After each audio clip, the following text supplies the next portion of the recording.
차가운 밤 공기가 서울의 거리를 휘감았다. 도시의 화려한 불빛은 빗방울에 번져 마치 인상파 화가의 캔버스처럼 흐릿하게 보였다.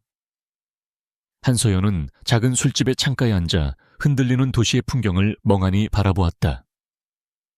그녀 앞에는 거의 비어있는 소주병이 놓여 있었고 투명한 잔에는 그녀의 떨리는 손길이 희미하게 비쳤다.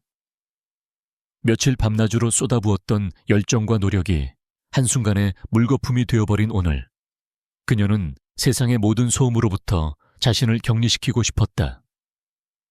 술기운이 머리를 몽롱하게 만들었지만 심장을 찌르는 듯한 배신감의 고통은 조금도 무뎌지지 않았다. 그녀의 머릿속에서는 몇 시간 전 회의실의 풍경이 끊임없이 재생되었다. 박태수 부장이 마치 자신의 것인 양 그녀의 프로젝트 루미나 타워의 설계안을 발표하던 그 순간, 그가 파워포인트 슬라이드를 넘길 때마다 서연의 심장은 차갑게 가라앉았다. 건물의 유기적인 곡선, 빛을 담아내는 유리 외벽, 자연과 도시를 잇는다는 철학까지. 모든 것은 그녀의 영혼이 담긴 결과물이었지만 발표자의 이름은 그녀가 아니었다. 동료들의 부러움 섞인 시선과 임원들의 만족스러운 표정은 모두 박 부장을 향해 있었다. 그녀는 그저 회의실 구석에 앉아 입술을 깨물며 주먹을 쥘 뿐이었다. 박 부장은 서연의 재능을 오래전부터 알고 있었다. 그는 교묘하게 그녀의 아이디어를 훔치고 마치 자신이 모든 것을 구상한 것처럼 포장하는 데 능숙했다. 이번 프로젝트는 그녀에게 마지막 희망과도 같았다. 중소건설사인 현재 회사에서 자신의 능력을 증명하고 더 큰 무대로 나아갈 수 있는 발판이었다. 하지만 이제 그 발판은 그녀가 오를 수 없는 절벽이 되어버렸다. 박 부장은 발표가 끝난 후 그녀에게 다가와 격려하는 척하며 어깨를 두드렸다. 한 대리, 이번 프로젝트에서 배운 게 많았을 거야. 다음엔 더 잘할 수 있겠지. 그 위선적인 미소 앞에서 서연은 간신히 분노를 억눌렀다. 술집을 나선 서연은 비틀거리며 한강변으로 향했다. 비는 더욱 거세졌고 차가운 빗물이 그녀의 옷을 흠뻑 적셨다. 우산을 쓰는 것조차 잊어버린 채 그녀는 정처 없이 걸었다. 강물 위로 반사되는 다리의 불빛들이 눈물과 뒤섞여 어지럽게 흩어졌다. 모든 것이 끝났다는 절망감이 파도처럼 밀려왔다. 건축은 그녀의 삶 그 자체였다. 단순히 건물을 짓는 것이 아니라 사람들의 삶과 꿈을 담는 공간을 창조하는 일이라고 믿었다. 하지만 그런 그녀의 신념은 거대한 조직의 논리와 부패한 상사의 욕망 앞에서 무참히 짓밟혔다. 그녀는 문득 걸음을 멈췄다. 발밑의 보도블록이 술기운과 현기증으로 인해 빙빙 도는 것 같았다. 중심을 잃은 그녀의 몸이 앞으로 기울어졌다. 차가운 바닥에 부딪힐 것을 예상하며 눈을 질끈 감는 순간 누군가의 단단한 팔이 그녀의 허리를 강하게 감싸 안았다. 예상치 못한 온기와 안정감에 서연은 놀라 눈을 떴다. 흐릿한 시야 속으로 낯선 남자의 실루엣이 들어왔다. 검은 코트를 입은 그는 아무 말 없이 그녀를 붙잡고 있었다. 빗물에 젖은 그의 옷에서는 서늘하면서도 깊은 향수 냄새가 났다. 서연은 순간적으로 그를 밀어내야 한다는 이성적인 생각을 할 수 없었다. 대신 지난 몇 시간 동안 억눌러왔던 모든 감정이 한꺼번에 폭발했다.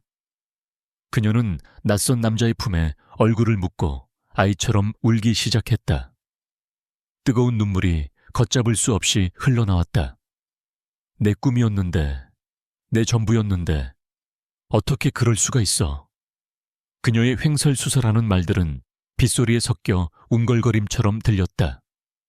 그녀는 건물의 영혼에 대해, 빛과 공간의 조화에 대해, 도면 위에 쏟아부었던 자신의 밤들에 대해 두서없이 이야기했다. 그것은 항의이자 절규였고 누구에게도 털어놓지 못했던 진심이었다. 남자는 미동도 없이 그녀의 말을 들어주었다.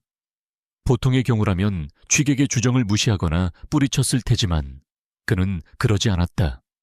오히려 그녀가 쓰러지지 않도록 팔에 힘을 더 주었다. 그의 침묵은 어떤 위로의 말보다 더 큰 안정감을 주었다. 서연의 흐느낌 속에서 그는 설계, 영혼, 도둑맞은 꿈과 같은 단어들을 간헐적으로 알아들을 수 있었다. 그는 자신의 복잡한 문제들로 머리가 아파 잠시 바람을 쐬러 나온 길이었다. 수천억 원이 오가는 계약과 배신이 난무하는 비즈니스 세계에 염증을 느끼던 참이었다. 그런데 지금 한 낯선 여자의 순수한 열정과 절망이 그의 무감각해진 마음에 작은 파문을 일으켰다. 얼마나 지났을까? 서연의 울음소리가 잦아들고 그녀는 지친 듯 몸을 늘어뜨렸다. 그제야 정신이 좀 드는 듯 자신이 생면부지에 남자에게 매달려 있다는 사실을 깨달았다. 그녀는 황급히 몸을 뒤로 물리며 고개를 숙였다. 죄송합니다. 제가 너무 취해서. 빗물과 눈물로 엉망이 된 얼굴을 참아들 수 없었다. 남자는 여전히 말이 없었다. 그저 깊고 헤아릴 수 없는 눈으로 그녀를 내려다볼 뿐이었다. 어둠과 빛 때문에 그의 얼굴은 잘 보이지 않았지만 날카로운 턱선과 높은 콧대가 어렴풋이 느껴졌다. 서연은 더 이상 그 자리에 머물 수 없었다. 그녀는 다시 한번 고개를 숙여 사과하고는 비틀거리며 그의 곁을 스쳐 지나갔다. 마치 끔찍한 악몽에서 도망치려는 듯 걸음을 재촉했다. 남자는 그녀가 멀어지는 뒷모습을 잠시 바라보다가 자신의 손을 내려다보았다. 그녀의 눈물이 묻어 축축한 코트 소매와 아직 온기가 남아있는 듯한 손바닥. 그는 방금 전에 기묘한 만남을 생각했다. 술에 취한 여자의 하소연이었을 뿐이지만 그 안에는 거짓없는 진심과 뜨거운 열정이 담겨 있었다. 그것은 그가 자신의 주변에서는 좀처럼 찾아볼 수 없는 종류의 것이었다. 다음 날 아침, 서연은 지독한 숙취와 함께 잠에서 깼다. 간밤의 일은 조각난 필름처럼 드문드문 떠올랐다. 회의실에서의 치욕, 쓰디 쓴 소주, 그리고 한강변에서의 낯선 남자. 얼굴이 화끈거렸다. 모르는 사람에게 안겨 울며 주정을 부렸다는 사실이 믿기지 않을 만큼 수치스러웠다. 그녀는 이불을 머리끝까지 뒤집었었지만 자기 혐오감은 사라지지 않았다. 하지만 현실은 그녀가 이불 속에 숨어 있도록 내버려 두지 않았다. 오늘은 회사와 거대 기업인 은성그룹 간의 인수합병 최종 계약이 마무리되는 중요한 날이었다. 서연은 무거운 몸을 이끌고 출근 준비를 했다. 거울에 비친 자신의 모습은 초라하기 짝이 없었다. 퉁퉁 부은 눈과 푸석한 피부. 그녀는 짙은 화장으로 간신히 피로와 절망의 흔적을 가렸다. 회사에 도착하자 로비는 평소와 다른 긴장감과 흥분으로 가득 차 있었다. 모두가 은성그룹의 새로운 경영진을 맞이할 준비에 분주했다. 서연은 자신의 자리로 돌아와 조용히 앉았다. 이제 곧 박 부장이 훔친 그녀의 프로젝트는 은성그룹의 이름 아래 화려하게 첫 삽을 뜨게 될 것이다. 그 광경을 지켜봐야 한다는 사실이 그녀를 더욱 비참하게 만들었다. 오전 10시 모든 임직원이 대회의실로 소집되었다. 서연도 마지못해 자리를 채웠다. 회의실 앞쪽에는 회사의 사장과 임원들이 도열해 있었고 그들의 얼굴에는 긴장과 기대가 뒤섞여 있었다. 잠시 후 회의실 문이 열리고 몇몇 사람들이 들어왔다. 그 중심에는 압도적인 존재감을 뿜어내는 한 남자가 있었다. 흠잡을 데 없이 완벽한 맞춤 정장, 차갑고 지적인 인상, 그리고 모든 것을 꿰뚫어 보는 듯한 날카로운 눈빛. 그는 은성그룹의 신임 CEO 강지훈이었다. 직원들 사이에서 나지막한 감탄사가 터져 나왔다. 젊고 유능하며 냉철하기로 소문난 그가 직접 회사를 방문한 것이다. 사장이 깎듯이 허리를 숙이며 그를 소개했다. 은성그룹을 이끌고 계신 강지훈 대표님이십니다. 강지훈은 가볍게 고개를 까딱이며 회의실을 둘러보았다. 그의 시선이 직원들 한 명 한 명을 스치다가 어느 한 지점에서 잠시 멈췄다. 그의 눈이 서연과 마주친 순간 서연의 심장이 바닥으로 곤두박질 치는 것 같았다. 그의 얼굴, 어젯밤 어둠 속에서 희미하게 보였던 바로 그 얼굴이었다. 날카로운 턱선, 높은 콧대, 그리고 모든 것을 기억하고 있는 듯한 깊은 눈빛.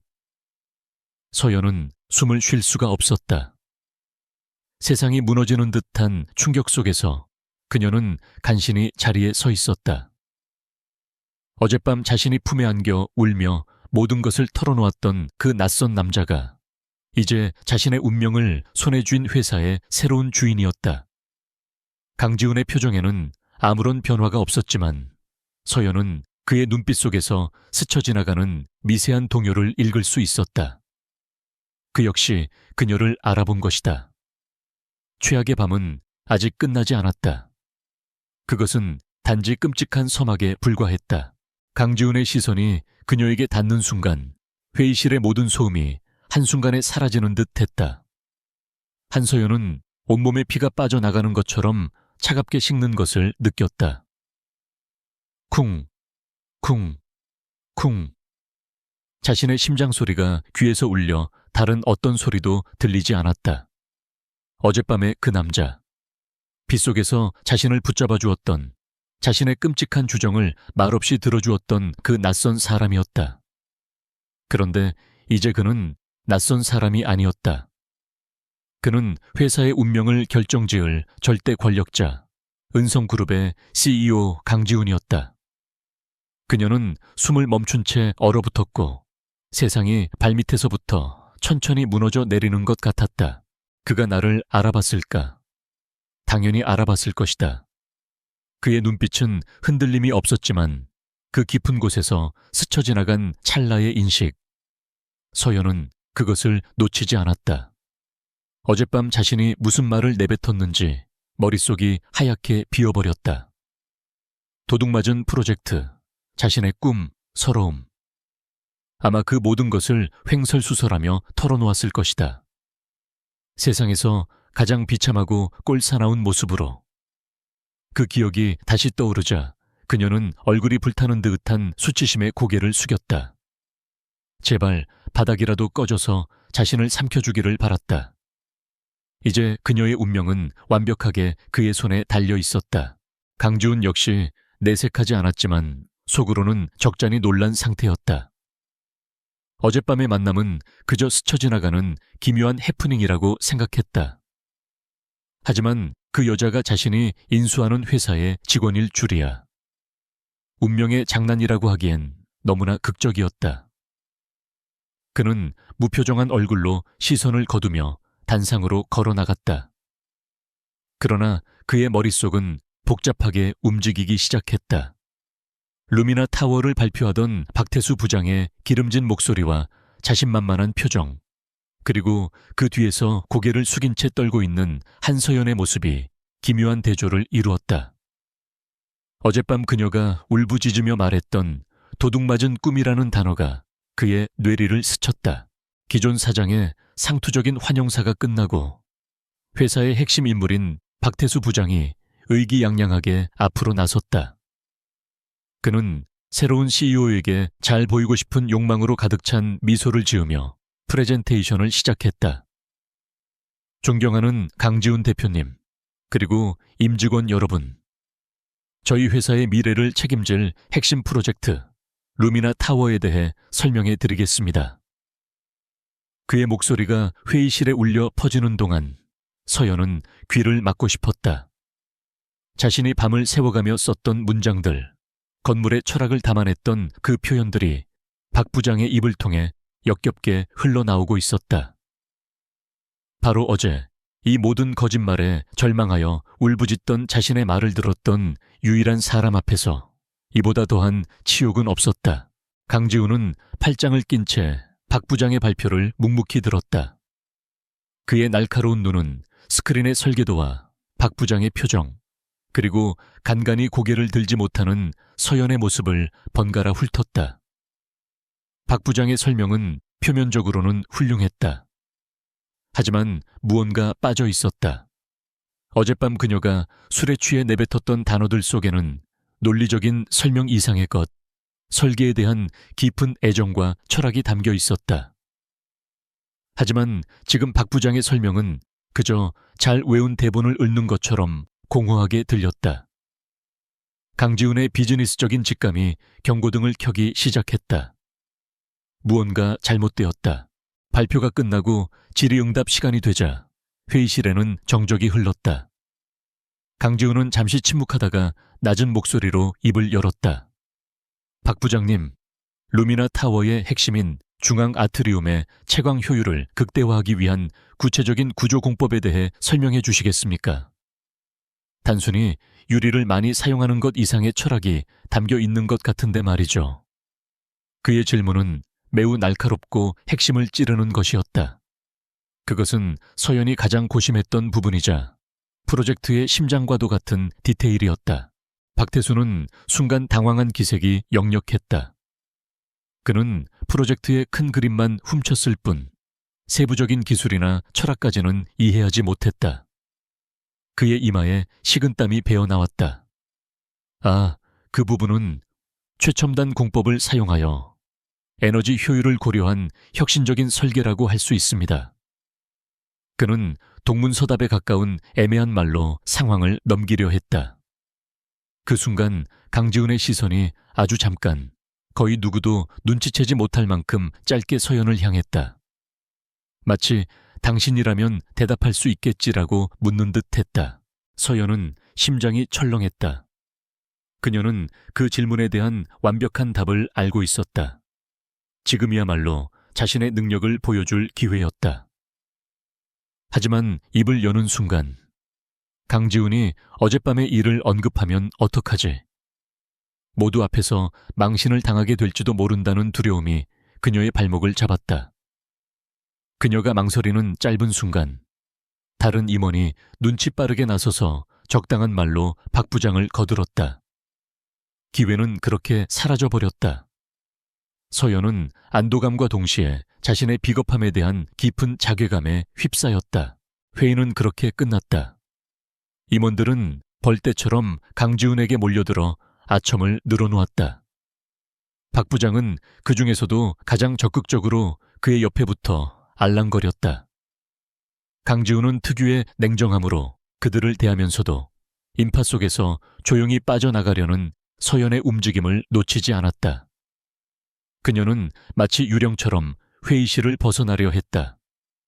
하지만 좁은 출입구에서 그녀는 결국 강지훈의 비서실장과 부딪힐 뻔했고 그 바람에 그의 바로 앞에 서게 되었다. 두 사람 사이에는 숨막히는 정적이 흘렀다. 강지훈은 아무 말 없이 그녀를 내려다보았다. 그의 키는 생각보다 훨씬 컸고 가까이서 본 그의 눈은 모든 것을 꿰뚫어 보는 것처럼 깊었다. 그의 표정은 여전히 읽을 수 없었지만 그 침묵이 천마디 말보다 더 무겁게 서연을 짓눌렀다. 그녀는 거의 들리지 않는 목소리로 죄송합니다 라고 중얼거리고는 황급히 그를 스쳐 지나갔다. 등 뒤로 느껴지는 그의 시선이 마치 날카로운 칼날처럼 느껴졌다. 그녀는 거의 도망치듯 자신의 자리로 돌아와 무너져 내렸다. 한편 강지훈은 새로 배정된 임시 집무실에서 방금 전 회의를 복귀하고 있었다. 비서는 그에게 한서연의 인사기록 카드와 루미나 타워 프로젝트의 초기 진행 보고서를 가져왔다.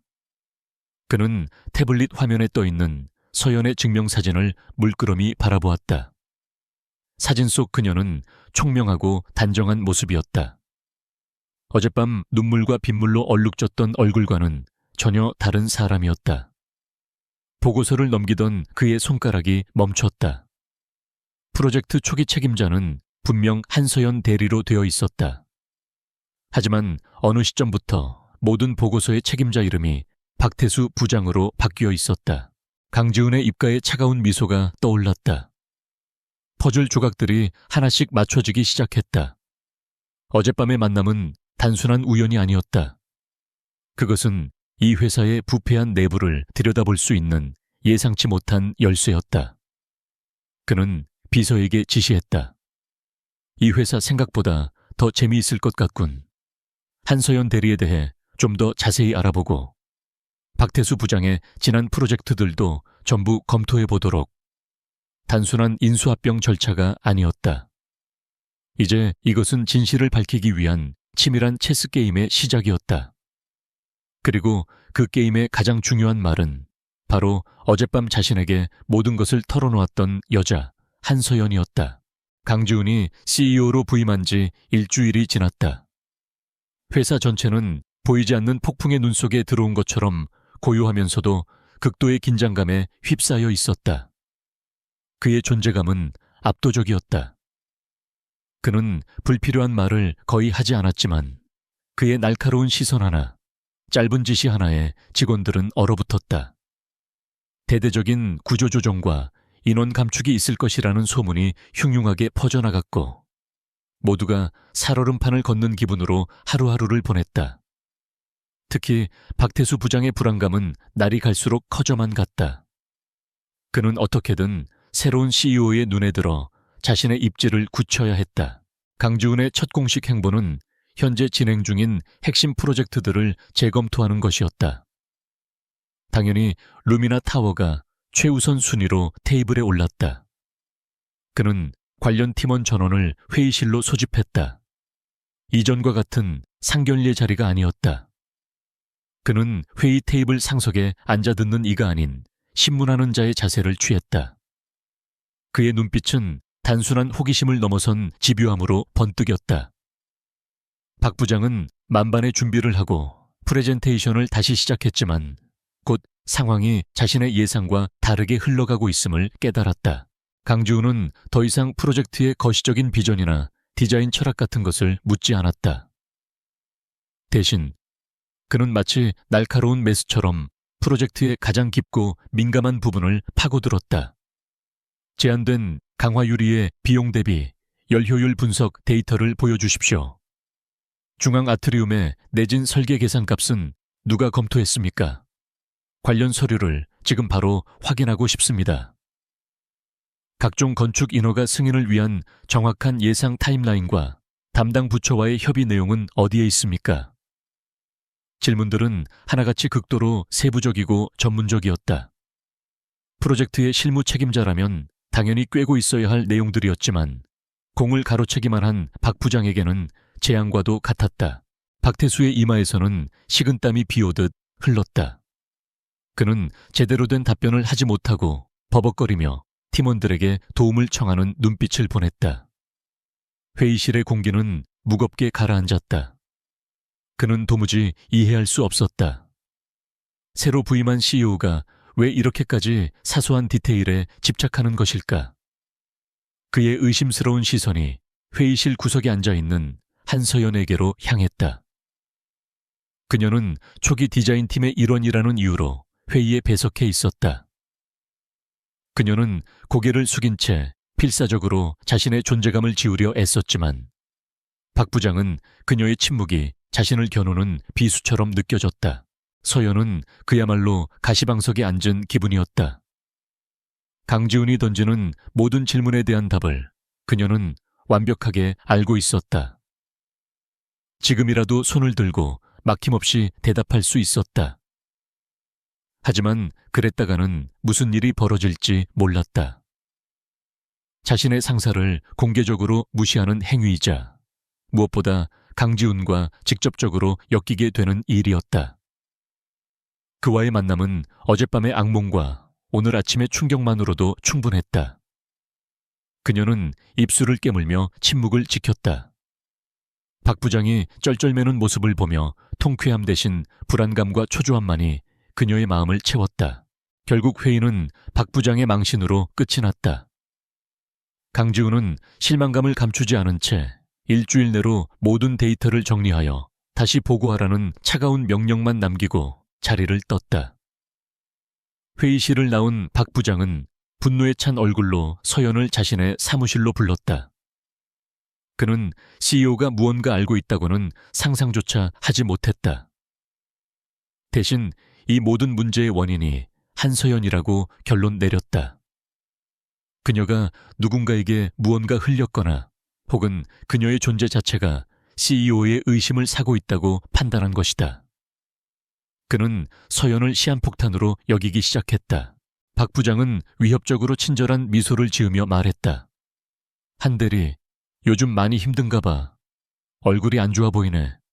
새로운 대표님이 워낙 꼼꼼하신 분이니 앞으로는 작은 실수도 하지 않도록 조심해야 할 거야. 알았지?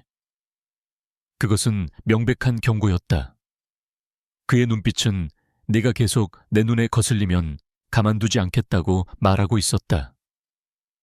그날 이후 박 부장의 교묘한 괴롭힘이 시작되었다. 그는 서연에게 도저히 불가능한 마감 기한의 보고서를 작성하라고 지시했다. 서연은 밤을 새워 겨우 보고서를 완성했다. 하지만 다음 날 아침, 제출 직전에 박 부장은 그녀의 책상으로 오더니 실수로 커피를 쏟아 보고서를 망쳐버렸다. 동시에 공유 서버에 있던 관련 파일 하나를 삭제하고는 시스템 오류 탓으로 돌렸다. 그리고는 다른 팀원들 앞에서 그녀가 준비성이 부족하다며 질책했다. 음해는 점점 더 치밀하고 악랄해졌다. 박 부장은 서연이 작성한 예산안의 숫자를 몰래 수정하여 재무팀의 감사에 걸리도록 만들었다. 또한 그녀의 업무에 필수적인 정보를 일부러 전달하지 않은 채 나중에 결과물이 미흡하다며 트집을 잡았다. 그는 서연의 무능함과 부주의함을 증명할 서류상의 흔적들을 차곡차곡 쌓아나갔다. 다른 동료들은 자신들의 안위가 걱정되어 서서히 그녀를 멀리하기 시작했다. 서연은 순식간에 사무실의 외톨이가 되었다. 그녀는 매일매일 보이지 않는 적과 싸우며 피가 마르는 듯한 기분을 느껴야 했다. 하지만 이 모든 상황을 꼭대기에서 지켜보는 눈이 있었다. 강지우는 비서실과 IT팀을 통해 박 부장의 유치한 공작들을 모두 보고받고 있었다. 그의 의심은 확신으로 변했다. 하지만 그는 즉시 개입하지 않았다. 그는 한서연이라는 사람이 이 압박을 어떻게 견뎌내는지 보고 싶었다. 그녀가 단순히 재능만 있는 디자이너인지 아니면 불의에 맞서 싸울 힘을 가진 사람인지 시험하고 있었다. 그의 계획에서 그녀는 단순한 피해자가 아니라 부패를 척결할 가장 중요한 열쇠가 되어야 했기 때문이다. 어느 날 저녁, 서연은 박 부장이 만들어 놓은 또 다른 문제를 해결하기 위해 홀로 남아 야근을 하고 있었다. 도무지 해결의 실마리가 보이지 않아 막막함에 빠져 있을 때 띵 하는 소리와 함께 익명의 이메일 한 통이 도착했다. 발신인 정보도 아무런 메시지도 없었다. 오직 파일 하나만이 첨부되어 있었다. 의심스러운 마음에 파일을 열어본 서연은 깜짝 놀랐다. 그 안에는 그녀가 현재 겪고 있는 문제의 핵심을 꿰뚫는 복잡한 데이터 분석 시트가 들어 있었다. 누군가 마치 정답을 알려주듯이 그녀에게 해결책을 던져준 것이다. 서연은 혼란스러웠지만 그 데이터를 활용하여 문제를 해결하고 다음 날 박 부장 앞에서 망신을 당할 위기를 가까스로 넘겼다. 그녀는 밤새 누가 이 이메일을 보냈을지 생각했다. 설마 하는 생각이 머리를 스쳤지만 너무나 비현실적인 상상이라 이내 고개를 저었다. 하지만 그 익명의 이메일은 완전한 고립감 속에서 그녀에게 던져진 작은 동아줄이자 이 위험한 게임의 판도를 바꿀 수도 있는 미스터리한 변수로 남았다. 사무실은 이제 그녀에게 지뢰밭과도 같았다. 누구를 믿어야 할지, 무엇을 경계해야 할지 알 수 없었다. 그녀는 홀로 이 거대한 폭풍 속에서 버텨내야만 했다. 강지우는 자신의 집무실에서 2개의 프로젝트 제안서를 나란히 펼쳐놓고 있었다. 하나는 박태수 부장이 제출한 공식적인 루미나 타워 제안서였고, 다른 하나는 그의 비서가 따로 입수한 한서연의 원본 파일이었다. 차이는 명백했다. 박 부장의 제안서는 화려한 이미지와 미사역으로 가득했지만 깊이가 없었다. 반면 한서연의 원본에는 건물의 모든 곡선과 공간에 대한 치열한 고민의 흔적, 건축 철학이 담긴 손글씨 메모, 그리고 수십 번의 수정을 거친 스케치들이 빼곡했다. 마치 생명이 없는 마네킹과 살아 숨쉬는 사람을 비교하는 것 같았다. 강지훈의 확신은 더욱 굳어졌다. 그는 한서연에게 무기와 싸움터를 제공해야만 했다. 며칠 후 서연은 강지훈의 호출을 받고 그의 집무실로 향했다. 그를 1대1로 마주하는 것은 인수합병 이후 처음이었다. 집무실로 향하는 복도를 걷는 내내 그녀의 심장은 불안하게 요동쳤다. 박 부장이 만들어 놓은 거짓된 실수들 때문에 해고 통보를 받게 될 것이라는 최악의 시나리오가 머릿속을 맴돌았다. 그녀는 마른 입술을 깨물며 집무실 문을 노크했다. 들어오세요. 안에서 들려오는 낮고 차가운 목소리에 그녀는 온몸이 경직되는 것을 느꼈다. 집무실 내부는 그의 성격을 반영하듯 극도로 미니멀하고 정돈되어 있었다. 강지훈은 거대한 통유리 창을 등지고 서서 서울의 정형을 내려다보고 있었다. 그가 천천히 몸을 돌렸을 때 서연은 자신도 모르게 숨을 참았다. 그는 비 오는 밤의 일이나 익명의 이메일에 대해서는 한마디도 꺼내지 않았다. 대신 그는 곧바로 본론으로 들어갔다. 한 대리, 우리 회사가 지난 5년간 진행했던 모든 주요 프로젝트의 구조적 안정성과 예산 효율성에 대한 전면 재검토를 시작할 겁니다. 그의 목소리에는 어떤 감정도 실려 있지 않았다. 그는 서연을 빤히 쳐다보며 말을 이었다. 이 중대한 임무를 수행할 특별 태스크포스 팀을 구성했고 그 팀장으로 한서연 대리를 임명합니다. 서연은 자신의 귀를 의심했다. 해고는커녕 자신의 직급을 훨씬 뛰어넘는 막중한 책임이 주어진 것이다. 이것은 상이 아니라 벌처럼 느껴졌다. 아무런 성과도 낼 수 없는 잡무더미에 자신을 파묻어버리려는 의도일까? 그녀는 황급히 고개를 저었다. 대표님, 저는 그런 중책을 맡을 자격이 없습니다. 저는 그저 대리일 뿐입니다. 강지훈은 그녀의 말을 잘랐다. 그의 눈빛이 순간 날카롭게 빛났다. 나는 관리자를 찾는 게 아닙니다, 한 대리. 나는 건축가의 눈을 가진 사람을 찾고 있어요. 예산 항목 뒤에 숨겨진 진실을 보고 건물의 영혼을 읽을 수 있는 사람 말입니다. 영혼. 그가 의도적으로 그 단어를 사용하는 순간 서연의 머릿속에서 모든 것이 연결되었다. 그것은 그날 밤 그녀가 술에 취해 울부짖으며 내뱉었던 바로 그 단어였다. 이것은 명백한 신호였다. 그는 모든 것을 알고 있었다. 그는 서연에게 회사의 모든 자료 보관실에 대한 접근 권한을 부여했다. 지난 5년간의 모든 설계 도면, 계약서, 그리고 가장 중요한 회계 장부까지. 공식적인 임무는 과거 프로젝트의 재검토였지만 그 속에 숨겨진 진짜 임무는 명백했다. 바로 박태수의 비리가 숨겨져 있을 과거의 흔적들을 파헤치는 것. 강지훈은 그녀에게 사냥 면허를 발급해 준 것이나 다름없었다. 두려움은 여전했지만 그 위로 희미한 희망과 짜릿한 아드레날린이 솟구쳤다. 이것은 벌이 아니라 시험이자 기회였다. 서연은 처음으로 그의 눈을 똑바로 마주 보았다. 최선을 다하겠습니다. 그녀의 단호한 대답에 강지훈의 입가에 거의 보이지 않는 미소가 스쳐 지나갔다. 말없는 동맹이 결성되는 순간이었다. 서연의 새로운 업무는 지하자료 보관실에서 시작되었다. 먼지가 뽀얗게 쌓인 서류와 낡은 도면들 사이에서 그녀는 오랫동안 잊고 있던 목적의식을 되찾았다. 겉보기에는 고되고 외로운 일이었지만 그녀는 오히려 마음이 편안해지는 것을 느꼈다. 적어도 이곳에는 박 부장의 감시와 동료들의 냉담한 시선이 없었다. 그녀는 밤늦게까지 수많은 서류 더미와 씨름하며 박태수라는 거대한 빙산의 감춰진 부분을 찾기 시작했다.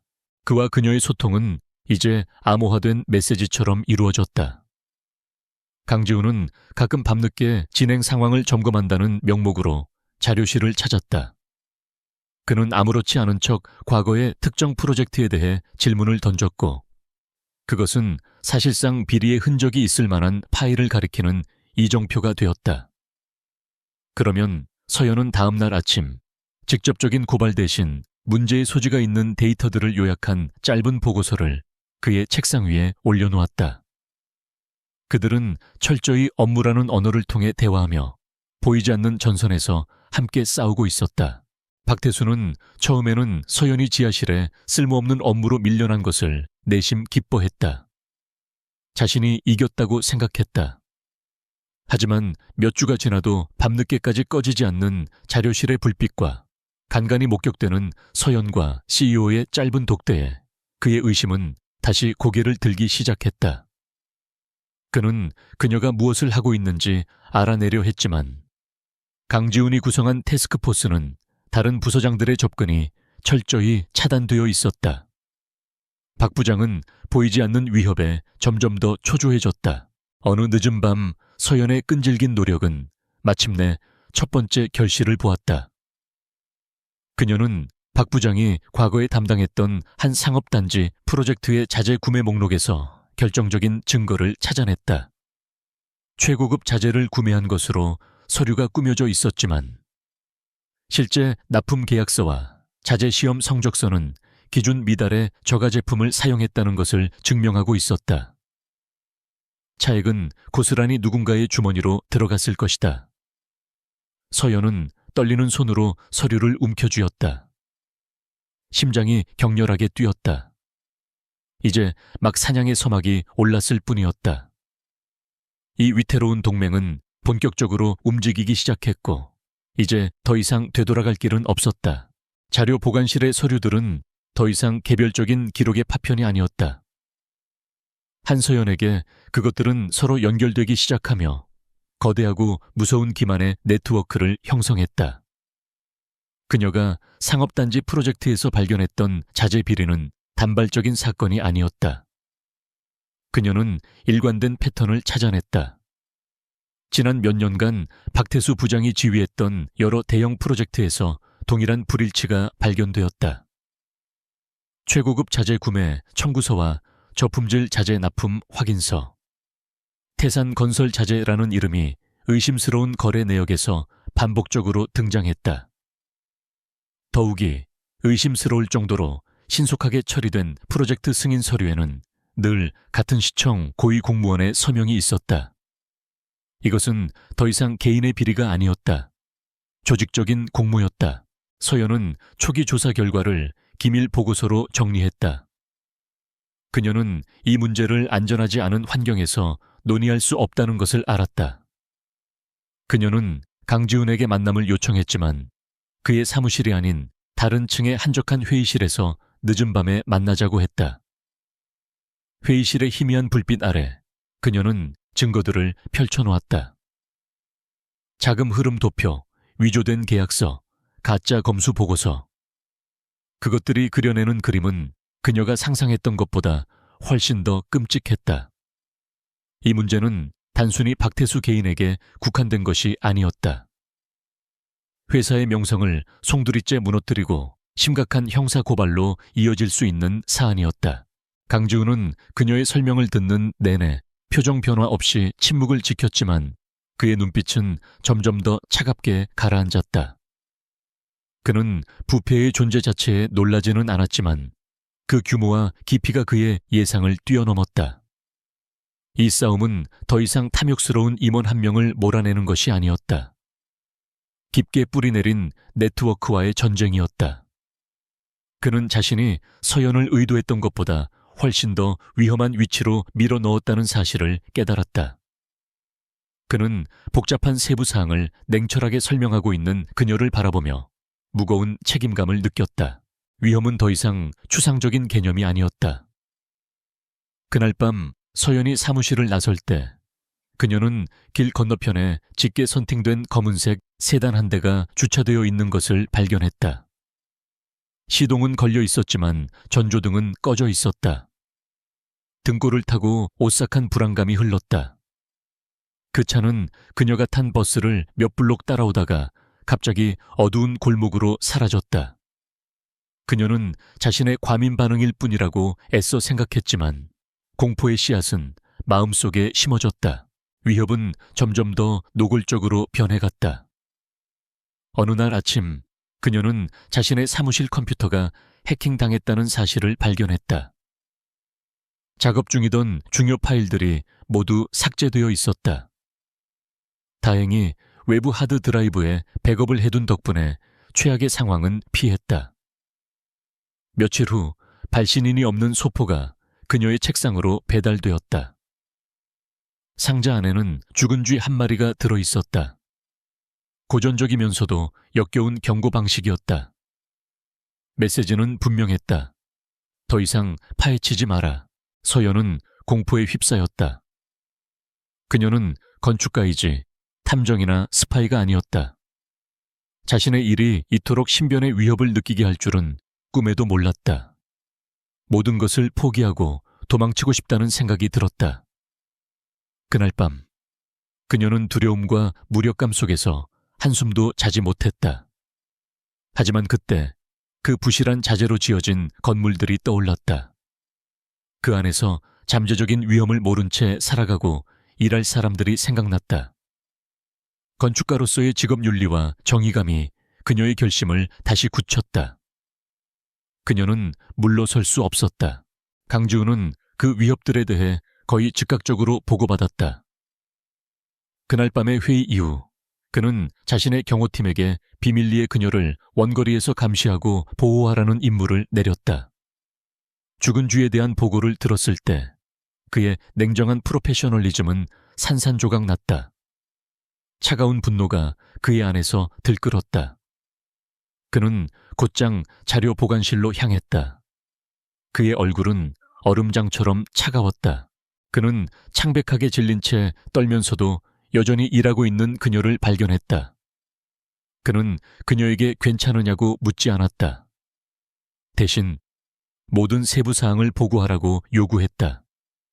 그의 목소리에는 분노가 서려 있었지만 그것은 그녀를 향한 것이 아니라 그녀를 이런 상황에 처하게 한 이 현실과 자기 자신을 향한 분노였다. 오늘부터 사무실에서 혼자 야근하는 것 금지입니다. 그는 명령했다. 그는 보안이 강화된 노트북과 매일 밤 그녀를 집까지 데려다줄 개인 운전사를 배정했다. 그의 행동은 독단적으로 보였지만 그 이면에는 숨길 수 없는 깊은 염려가 담겨 있었다. 이것은 그들의 관계에 있어 전환점이었다. 그는 더 이상 단순히 임무를 부여하는 CEO가 아니었다. 그는 그녀의 보호자가 되었다. 그녀는 그의 다른 면을 보았다. 냉혹한 기업 사냥꾼이 아닌 진심으로 그녀의 안전을 걱정하는 한 남자의 모습을. 그날 저녁 그의 운전사가 모는 차 안에서 그녀의 전화가 울렸다. 그였다. 전화기 너머로 들려오는 그의 목소리는 그녀가 들어본 중 가장 부드러웠다. 무모하게 굴지 말아요, 한서연 씨. 당신의 안전이 최우선입니다. 그가 그녀의 이름을 부르며 걱정이 섞인 어조로 내린 명령은 그녀의 마음에 강한 감정적 파동을 일으켰다. 한편 자신의 펜트하우스 사무실에서 강지우는 경호팀장과 통화하고 있었다. 그의 목소리는 위험할 정도로 낮게 가라앉아 있었다. 태산 건설 자재, 배우가 누군지 당장 알아내. 그리고 박태수 24시간 감시 부처. 누굴 만나고 누구와 통화하는지 전부 보고해. 게임은 끝났어. 이제부터 사냥 시작이다. 증사오. 소문은 사무실의 어두운 구석에서 유독한 속삭임처럼 시작되어 걷잡을 수 없는 불길처럼 빠르게 번져나갔다. 겉으로는 모든 것이 평소와 같았지만 공기는 완전히 변해 있었다. 한서연이 복도를 지날 때마다 꽂히는 힐끔거리는 시선들, 비웃음 섞인 미소, 갑작스럽게 끊기는 대화들. 궁지에 몰렸다고 느낀 박태수는 가장 비열한 공격을 감행했다. 그는 강지훈을 직접 공격할 수 없었기에 그녀를 통해 그의 명예를 더럽히려 했다. 이야기는 악의적으로 조작되었다. 평범한 건축가 한서연은 재능이 있는 것이 아니라 새로운 CEO와의 부적절한 관계를 이용해 출세하려는 것이다. 그녀의 특별 태스크포스는 그녀의 연인이 선물한 사적인 놀이터에 불과하다는 것이었다. 박태수에게 이것은 영리한 한 수였다. 그는 의심의 씨앗을 뿌려 강지훈의 전문적인 이미지를 훼손하고 서연의 신뢰도를 완전히 파괴했다. 만약 그가 이사회를 상대로 젊은 CEO가 여자에게 눈이 멀었다고 믿게 만들 수 있다면 내부 분열을 일으키고 자신의 흔적을 지울 시간을 벌 수 있을 것이라 생각했다. 그는 자신이 다시 상황을 통제하고 있다고 느끼며 자신이 놓은 덫에서 괴로워하는 먹잇감을 흐뭇하게 지켜보았다. 이 공격은 서연에게 물리적인 위협보다 훨씬 더 고통스러웠다. 이전의 위협들은 그녀의 목숨을 노렸지만 이 소문은 그녀가 힘들게 쌓아온 인격과 직업적 정체성을 암살했다. 그녀의 모든 성취, 수많은 밤샘 작업, 불타는 열정은 이제 저속한 거래로 치부되었다. 그녀는 무시하려 애썼고 고개를 꿋꿋이 들고 다니려 했지만 비열한 말들과 비난의 눈초리는 보이지 않는 바늘처럼 끊임없이 그녀를 찔렀다.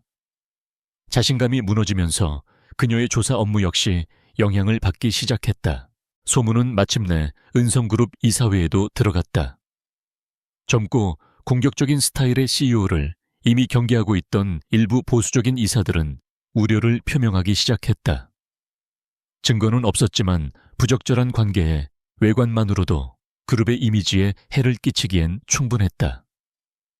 강지훈은 비공식 회의에 소환되어 프로페셔널리즘을 유지하는 것의 중요성에 대해 교묘하게 조언을 들었다. 그는 차가운 분노를 안고 회의실을 나섰지만 섣불리 행동할 수 없다는 것을 알았다. 결정적인 한 방은 어느 날 오후에 터졌다. 서연이 한때 존경했던 여성 상사가 화장실에서 그녀를 가로막았다. 그녀는 경멸 가득한 눈으로 서연을 위아래로 훑어보더니 비꼬는 투로 말했다.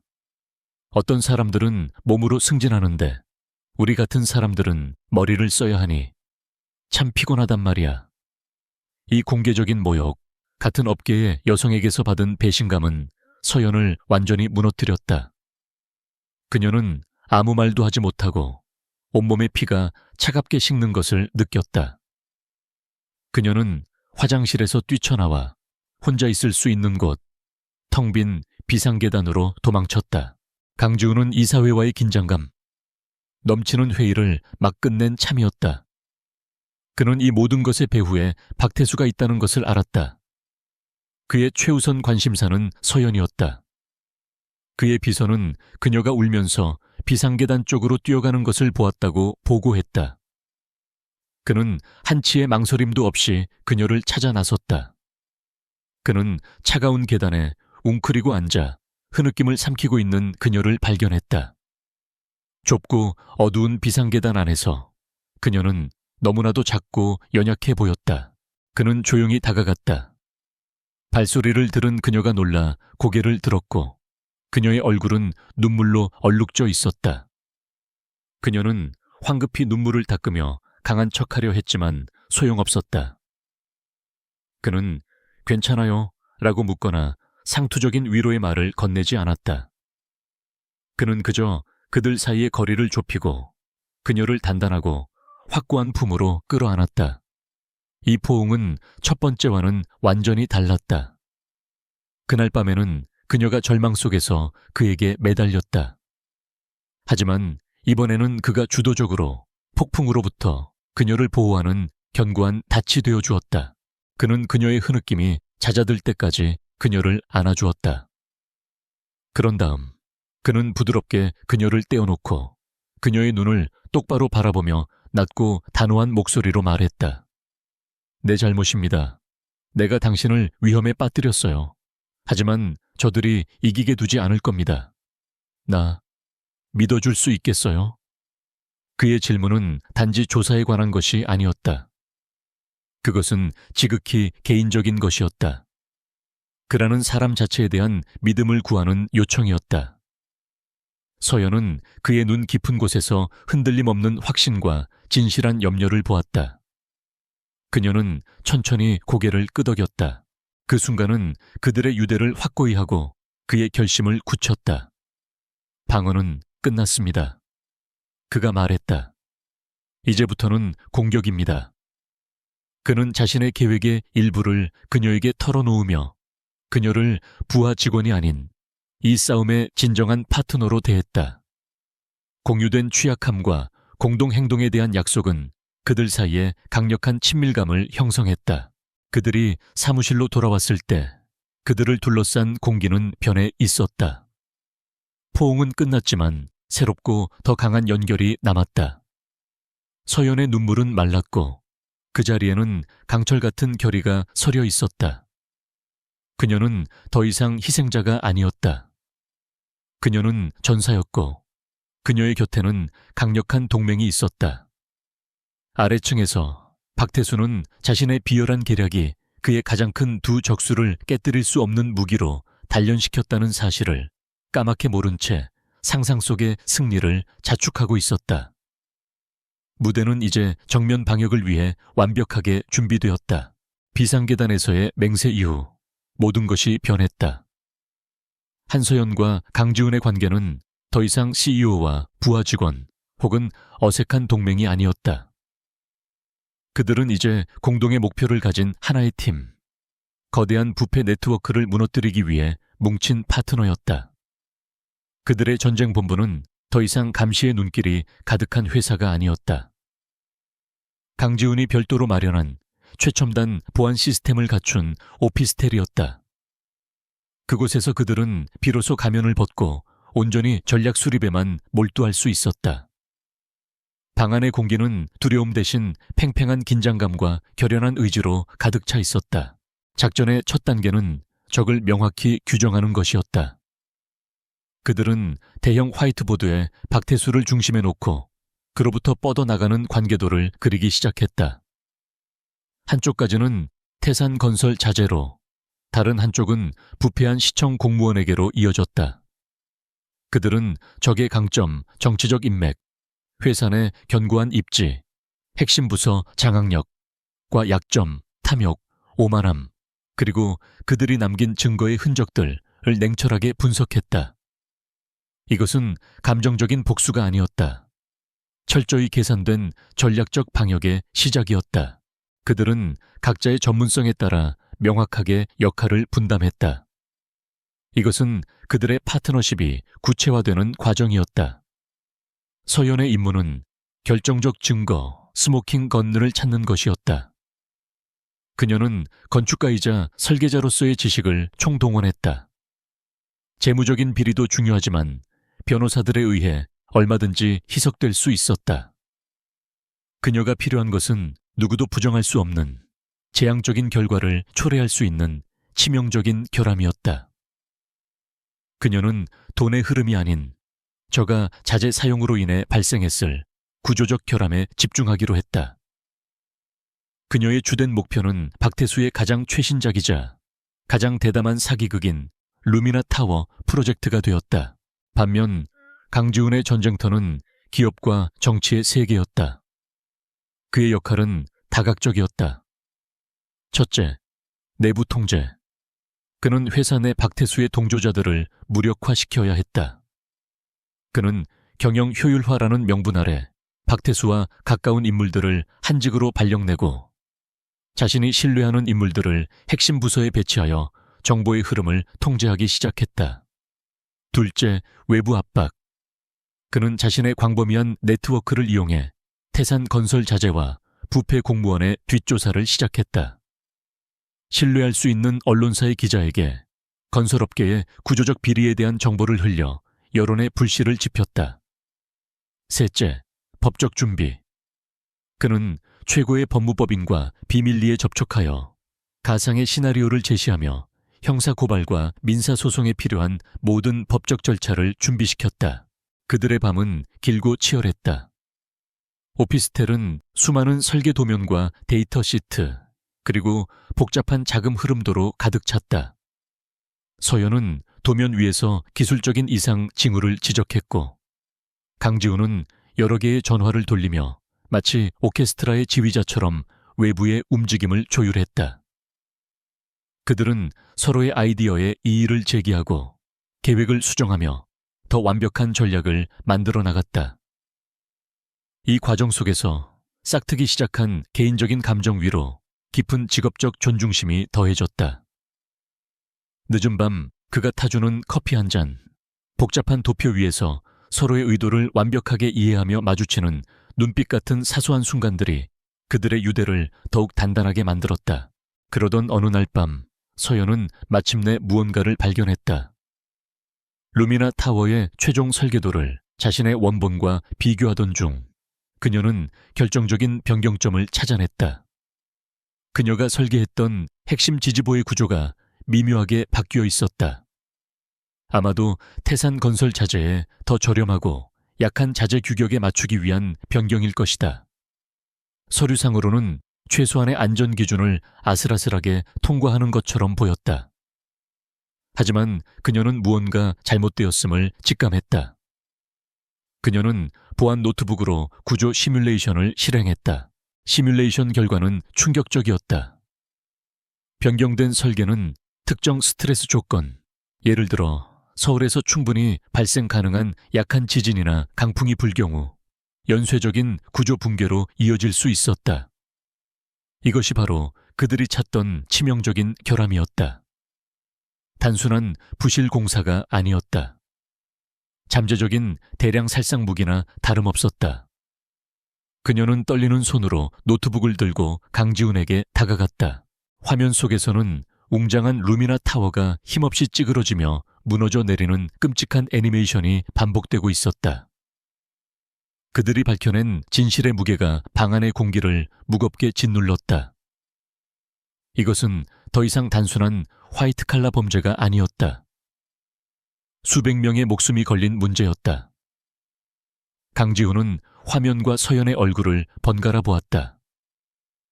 그의 표정에는 냉혹한 만족감과 함께 깊은 공포가 서려 있었다. 그가 낮은 목소리로 말했다. 이제 완벽하게 걸렸군. 덫을 놓을 시간이야. 계획은 완성되었다. 이제 남은 것은 실행뿐이었다. 디스림. 날짜가 적힌 메모가 작전본부의 화이트보드에 붙었다. 공기는 강철 와이어처럼 팽팽하게 당겨져 있었다. 한서연과 강지훈은 복잡한 계획의 마지막 세부 사항들을 점검하며 거의 뜬 눈으로 밤을 새우고 있었다. 초조한 기대감과 강철 같은 결의가 뒤섞인 묘한 침묵이 그들 사이를 흘렀다. 이제 주사위는 던져졌고 되돌릴 길은 없었다. 덫의 첫 번째 단계는 서연의 손에서 시작되었다. 그녀는 자신의 자료 보관실 재검토, 태스크포스의 중간 보고서를 작성했다. 계획대로 보고서는 의도적으로 허술하게 만들어졌다. 그 안에는 박태수의 과거 작은 프로젝트 하나에 대해 면죄부를 주는 것처럼 조작된 데이터가 포함되어 있었고, 동시에 루미나 타워 예산안에 대한 거대한 계산 착오가 있는 것처럼 암시하는 내용이 교묘하게 삽입되어 있었다. 보고서는 극심한 스트레스와 압박감에 무너지고 있는 무능한 직원의 결과물처럼 보이도록 설계되었다. 그녀는 공식적인 경로를 통해 보고서를 제출했고, 박태수의 첩자들이 그것을 가로챌 것을 정확히 알고 있었다. 박태수는 보고서를 손에 넣고 희열에 찬 미소를 지었다. 조작된 데이터는 서연이 감정적이고 쉽게 부서지는 여자일 뿐이라는 그의 믿음을 확인시켜 주었다. 루미나 타워. 예산안의 계산 착오는 그가 다가오는 이사회에서 그녀를 공개적으로 망신주고 자신의 능력을 과시할 수 있는 완벽한 무기처럼 보였다. 그의 오만함은 하늘을 찔렀다. 그는 자신이 서연과 CEO의 의심을 성공적으로 무력화시켰다고 믿으며 모든 것을 완벽하게 통제하고 있다고 생각했다. 박태수가 미끼에 정신이 팔린 사이 강지훈은 그의 수를 두었다. 그는 주요 프로젝트의 예산 초과 및 운영 비효율성에 대한 긴급한 우려를 명분으로 CEO의 권한을 사용하여 임시 주주총회 및 이사회 소집을 공고했다. 공식적인 안건은 회사의 미래 방향성을 논의하고 핵심 프로젝트를 검토하는 것이었지만 비공식적인 진짜 목적은 박태수의 몰락을 위한 거대한 공개 무대를 만드는 것이었다. 이 갑작스러운 움직임은 회사 전체에 충격파를 던졌고 박태수를 당황하게 만들었다. 총회를 며칠 앞두고 긴장감은 극도로 고조되었다. 강지훈의 사설 조사팀은 결정적인 증거를 배달해왔다. 박태수가 태산 건설 자재의 대표 및 부패 공무원과 비밀리에 회동하는 모습이 담긴 사진들이었다. 한편 서현은 강지훈이 고용한 신뢰할 수 있는 외부 구조 기술 전문가와 함께 자신의 시뮬레이션 결과에 대한 공식적인 제3자 검증 보고서를 완성하고 있었다. 총회에서 그들의 주장에 반박할 수 없는 권위를 실어줄 가장 중요한 문서였다. 운명의 총회 전날 밤, 박태수는 CEO의 발표에 맞설 자신의 프레젠테이션을 준비하던 중 마침내 무언가 잘못되었다는 것을 깨달았다. 임시 주주총회의 시기, 최근의 인사 발령, 그리고 서현이 제출했던 보고서의 미심쩍은 실수. 조각들이 맞춰지자 등골이 오싹해지는 그림이 그려졌다. 그는 서현의 실수가 함정이었을지도 모른다는 끔찍한 가능성을 깨달았다. 공황 상태에 빠진 그는 다급하게 어딘가로 전화를 걸었다. 서현이 가진 원본 설계 파일과 증거들을 되찾거나 파괴해야만 했다.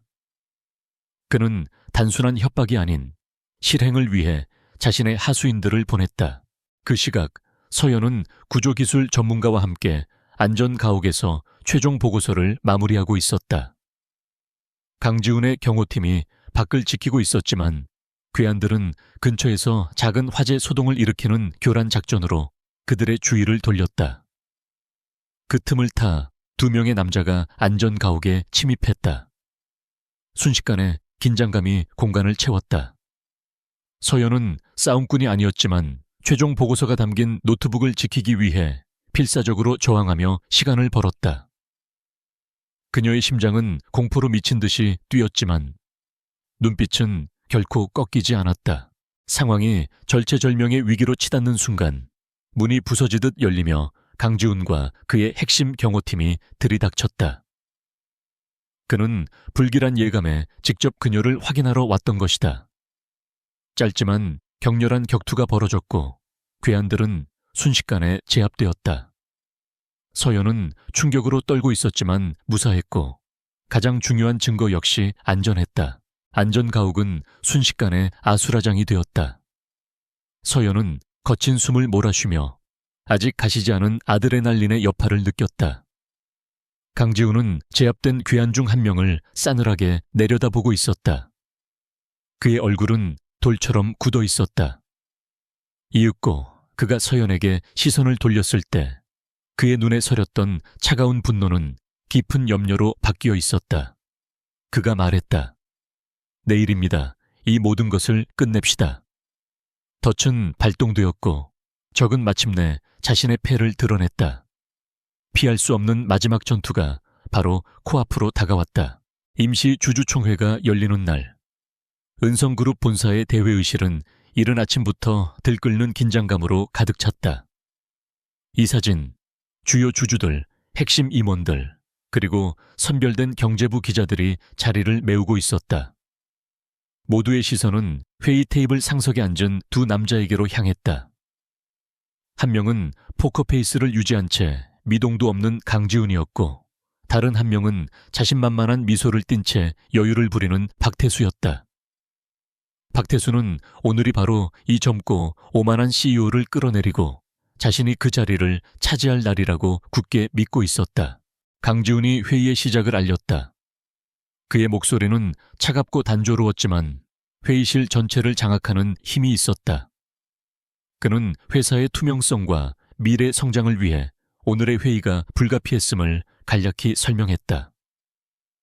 그리고는 마치 아무것도 모른다는 듯 회사의 주력 프로젝트인 루미나 타워의 진행 상황을 보고하기 위해 박태수 부장을 지목했다.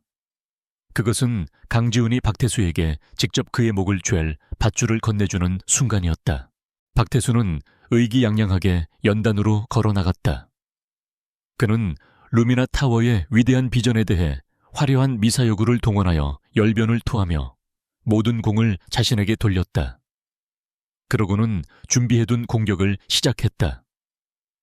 그는 서연이 제출했던 의도적으로 조작된 보고서를 스크린에 띄우며 예산 계산 착오 문제를 거론했다. 그는 이것이 새로운 CEO의 감독 소홀과 무능함의 증거라고 주장했다. 나아가 강지훈의 리더십이 무모하며 어쩌면 부적절한 개인적 관계에 의해 판단력이 흐려졌을 수도 있다는 뉘앙스를 풍겼다. 그는 조작된 이메일과 서류들을 증거로 제시하며 강지훈을 무능하고 부도덕한 리더로 몰아갔다. 회의장은 순식간에 웅성거림으로 가득 찼고 몇몇 이사들의 얼굴에는 우려의 빛이 스쳤다. 박태수가 자신이 만들어낸 의심의 안개 속에서 승리의 순간을 만끽하고 있을 때였다. 강지훈의 목소리가 소음을 뚫고 얼음처럼 날아와 박혔다. 아주 흥미로운 소설이었습니다, 박 부장. 하지만 이제부터는 팩트를 보도록 하죠. 그가 버튼을 누르자 박태수 뒤에 거대한 스크린 화면이 바뀌었고 동시에 회의실의 육중한 문이 열렸다. 한서연이 걸어 들어왔다. 그녀는 더 이상 과거에 소심하고 눈에 띄지 않던 직원이 아니었다. 단정한 정장 차림에 흔들림 없는 차분한 표정. 그녀의 손에는 태블릿 PC가 들려 있었다. 회의장에서는 나지막한 탄성이 터져 나왔다. 추문의 중심에 있던 여자가 직접 나타난 것이다. 박태수의 얼굴이 새하얗게 질렸다. 서연은 연단으로 가지 않았다. 그녀는 자신의 자리에 선 채 회의실의 마이크 시스템을 통해 울려 퍼지는 명료하고 차분한 목소리로 말했다. 루미나 타워 프로젝트의 원안 설계 책임자 한서연입니다. 그녀는 자신의 프레젠테이션을 시작했다. 첫째, 그녀는 자신의 원본 설계도와 박태수의 버전을 나란히 띄워 명백한 아이디어 도용 사실을 증명했다. 둘째, 태산건설 자재의 위조된 세금 계산서와 박태수와 연결된 유령 회사로 흘러들어간 자금 내역을 공개하며 재무사기 행각을 폭로했다. 셋째, 스크린에는 박태수가 태산 대표 및 시청 공무원과 비밀리에 회동하는 감시 사진들이 나타났다. 그리고 마침내 마지막 결정타였다. 하지만 이것은 단순히 돈이나 명예의 문제가 아닙니다. 그녀의 목소리는 확신에 차 울려 퍼졌다. 이것은 사람의 생명에 관한 문제입니다. 그녀는 구조 붕괴 시뮬레이션 영상을 재생했다.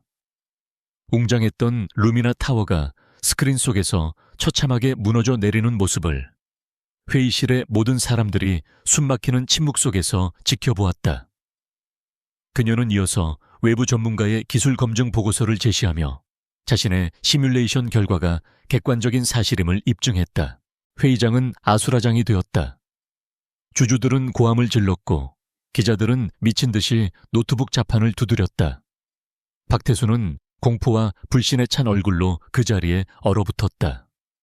그는 모든 것이 조작이며 자신을 음해하려는 음모라고 소리치려 했지만 압도적인 증거 앞에서 그의 외침은 공허한 발악일 뿐이었다. 박태수가 발버둥 치는 순간 회의실 문이 다시 열렸다. 이번에는 체포영장을 든 중앙지검 특수부 검사들이었다. 강지훈이 완벽하게 시간을 맞춘 것이었다. 같은 시각 부패 공무원과 태산건설 자재 대표 역시 각자의 사무실에서 체포되고 있었다. 회의장은 터지는 카메라 플래시로 눈이 부셨다. 수갑이 채워진 채 끌려나가는 박태수의 절망적인 모습이 그 빛 속에서 발버둥 쳤다. 모든 것이 정리된 후 강지훈은 자리에서 일어나 충격에 빠진 청중을 향해 말했다. 오늘 우리는 회사의 암적인 존재를 제거했습니다. 이제부터 우리의 진정한 가치를 되찾기 위한 재건의 시간이 시작될 것입니다. 그의 시선이 소란스러운 회의실을 가로질러 서연에게 닿았다. 혼돈의 한가운데서 두 사람은 비장한 승리와 깊은 안도가 뒤섞인 눈빛을 교환했다. 길고 길었던 싸움은 마침내 끝이 났다. 주주총회에 폭풍이 지나간 자리는 새로운 질서가 자리 잡기 시작했다. TV 뉴스와 신문 한 면은 연일 은성그룹, 거대건설, 비리 네트워크를 파헤치다. 박태수 전 부장 구속, 시청까지 번진 파문과 같은 헤드라인으로 도배되었다. 떠들썩했던 혼돈은 서서히 가라앉았고 그 자리에는 정의가 실현되고 있다는 안도감이 감돌았다. 박태수와 그의 공범들은 뇌물수수, 횡령, 건설안전법 위반 등 여러 혐의로 기소되었다. 강지훈은 언론의 수사 진행 상황을 투명하게 공개하며 다시는 이런 일이 발생하지 않을 것임을 대중에게 약속했다. 강지훈의 행보는 신속하고 단호했다. 그는 기자회견을 열어 과거 회사의 감독 부실에 대해 깊이 사과하는 동시에 투명 경영과 윤리 강화를 위한 새로운 시대를 선포했다. 그는 논란의 중심이 된 루미나 타워 프로젝트를 전면 백지화하고 안전과 신뢰를 최우선으로 하여 완전히 새롭게 재설계할 것이라고 발표했다. 이 과감한 결정은 대중과 시장의 신뢰를 되찾는 결정적인 한 수가 되었다. 그는 그룹 전체에 대한 대대적인 감사를 시작했고 막강한 권한을 가진 내부 감사팀을 신설하여 부패의 뿌리를 뽑아내기 시작했다. 한서연을 둘러쌌던 악의적인 소문은 눈 녹듯이 사라졌다. 그 자리에는 그녀의 용기와 재능에 대한 찬사가 채워졌다. 그녀는 하루아침에 내부 고발자이자 영웅이 되었다. 강지훈은 단순히 그녀의 명예를 회복시켜주는데 그치지 않았다. 그는 그녀가 마땅히 받아야 할 인정을 온 세상에 공표했다. 그는 은성그룹 내에 독립적인 건축 디자인 혁신센터의 설립을 발표하고 그 초대 센터장으로 한서연을 공개적으로 임명했다. 마침내 그녀의 꿈이 실현되는 순간이었다. 그녀는 이제 누구의 간섭도 받지 않고 진정한 건축의 미학을 추구할 수 있는 자유와 자원을 얻게 되었다. 새로운 사무실의 통유리창 너머로 서울의 정영을 내려다보는 그녀의 모습은 절망의 강가에서 시작된 그녀의 여정이 마침내 정상에 닿았음을 보여주는 상징과도 같았다. 모든 폭풍이 잦아든 어느 날 저녁, 강지훈이 그녀의 새로운 사무실을 찾아왔다. 더 이상 상사와 부하 직원 사이의 긴장감은 없었다. 편안하고 부드러운 침묵이 두 사람 사이를 감쌌다. 그들은 일에 대한 이야기가 아닌 미래에 대해 이야기했다. 그는 자신이 그녀를 얼마나 엄청난 압박 속으로 밀어 넣었는지에 대해 진심으로 사과했다. 그것은 CEO가 직원에게 하는 말이 아닌 한 인간이 다른 인간에게 전하는 진심 어린 감사와 미안함이었다. 그동안 그들의 관계를 억누르고 있던 외부의 위협이 사라지자 두 사람은 비로소 서로를 마주 볼 수 있었다. 강지훈이 먼저 입을 열었다. 그의 목소리는 평소보다 한 톤 낮아져 있었다. 그동안은 CEO로서, 당신의 보호자로서 행동해야 했습니다. 이제는 그냥 강지훈이어도 괜찮겠습니까? 그것은 그가 처음으로 드러내는 연약함이자 진솔한 고백이었다. 서연은 대답 대신 따뜻하고 깊은 미소로 화답했다. 그녀의 눈빛 속에 모든 대답이 담겨 있었다. 길고 험난한 싸움 끝에 그들의 감정은 비로소 공식적인 시작을 알렸다. 몇 주 후 맑게 갠 어느 저녁, 그들은 한강변을 걷고 있었다. 모든 것이 시작되었던 바로 그 장소였다. 풍경은 그대로였지만 그 안에 두 사람은 완전히 변해 있었다.